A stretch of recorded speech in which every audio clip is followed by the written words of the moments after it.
శాసనసభలో కేసీఆర్ మాట్లాడుతున్నారు. లైవ్ చూద్దాం. గౌరవం ఆ స్పెషల్ స్టేటస్ మనకు దక్కుతా ఉంది. ఇక్కడ కాబా ఏదైతే చాలా పవిత్రమైన ప్లేస్ ఉందో కాబా పక్కనే మన నిజాం కట్టించినటువంటి రుబాత్ ఉంది అధ్యక్ష.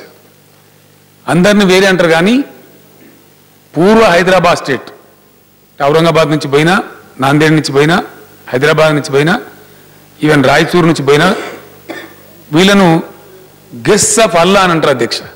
గెస్ట్స్ ఆఫ్ అల్లా ఈ టైటిల్ ఎవరికి లేదు. ఓన్లీ ఆ రుబాత్లో ఉండే వాళ్ళని మాత్రమే గెస్ట్స్ ఆఫ్ అల్లా అని పిలుస్తారు. ఆ గౌరవం మనకుంది. అటువంటి ప్రత్యేకతనే ఉండాలని చెప్పి నేను దీన్ని ప్రపోజ్ చేయడం జరిగింది అధ్యక్ష. అజ్మీర్ చాలామంది పోతారు. గౌరవ డిప్యూటీ సీఎం మహమూద్ అలీ గారు ఆల్రెడీ 2 times వెళ్ళి అక్కడ సీఎం గారిని కలిసి రిక్వెస్ట్ చేసినారు. The CM Rajasthan has also promised us to give a piece of land. లేదంటే మేము కొనుక్కుంటామని కూడా చెప్పినాం.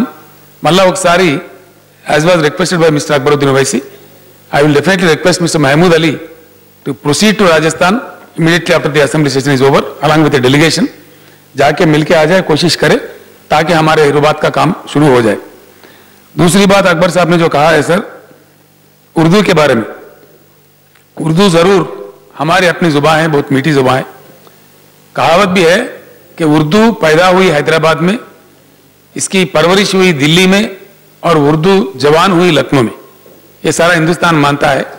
सो हमारे पास का हमारे पैदाइश जमा जो है हमारे लिए बहुत प्यारा जुबा होगा. इसको बचाने के हर कोशिश करेंगे. पूरे 31 जिलों में सेकंड ऑफिशियल लैंग्वेज का मैंने हाल में ही 2-4 दिन पहले मैंने आर्डर्स पास भी किए हैं.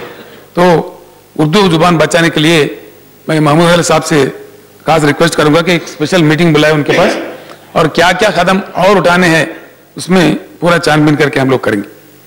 दूसरा, औकाफी जायदाद जमीन, ये बात बहुत पेनफुल है. काफ़ी अच्छी ज़मीन थी, काफ़ी अच्छी प्रॉपर्टी थी, हमारी मिल्कियत हमारा तेलंगाना का था.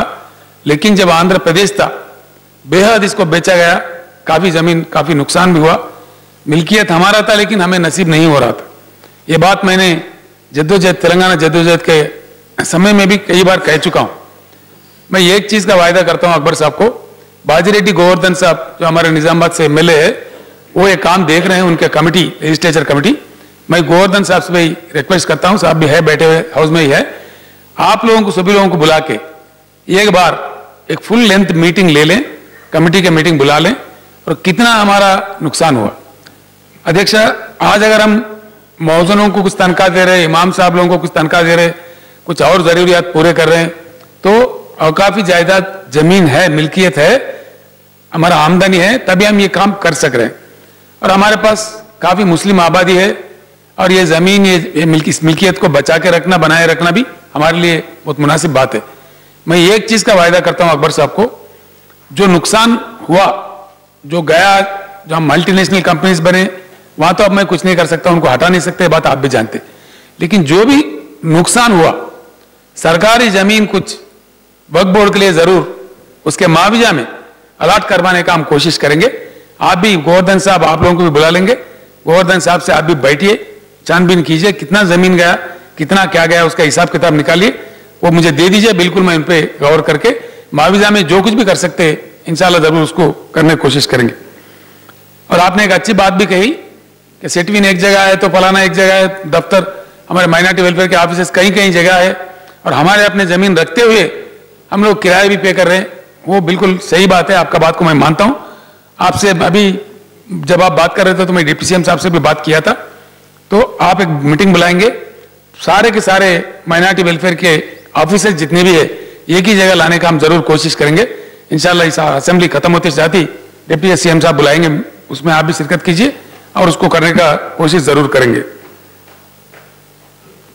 यूसुफियन दरगाह या बड़ी पहाड़ या जहांगीर पीर दरगाह, यहाँ अध्यक्ष तेलंगाना का एक अजीब तहजीब है. यहाँ मुसलमानों से ज्यादा हिंदू लोग जाते हैं, सारे लोग जाते हैं. यूसुफियन दरगाह का अपना जगह है, अपनी मान्यता है.